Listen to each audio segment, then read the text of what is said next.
Hello, family, Welcome once again. to another Faith on Fire moment. You know, last week, Pastor Tony, we were talking about faith for the season that we're in and exercising and using your faith in spite of the circumstances that are around you. And then using your faith to change the circumstances that are around you. You know, in 1 Timothy chapter 4 at verse 12, in the easy reading version, it says, Paul tells Timothy to be an example of faith. He says, you are young, but don't let anyone treat you as if you're not important.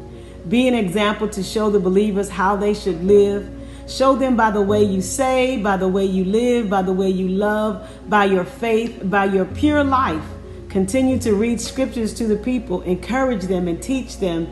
And he said, do this until I come. And that is so important that you and I be an example of our faith, an example of our Christian walk in purity and love and faith, and by the things we do, and especially what we say out of our mouths. You know, show the people your faith by how you live and what you're saying, especially in the season that we're in. That's so important. We can't be silent as believers. We've got to speak up about all kinds of injustice and partialities and being unfair and all those things.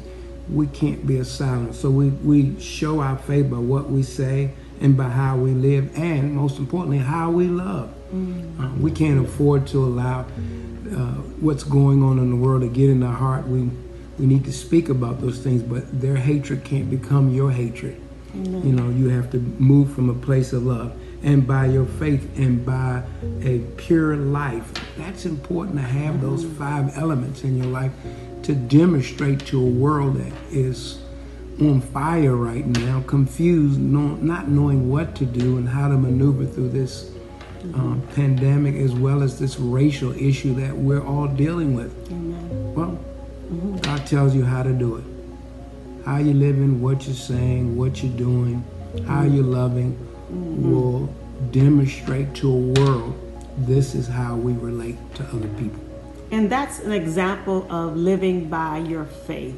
And so I pray that you've been blessed by this another Faith on Fire moment. We'll be coming back with you again shortly. God bless you.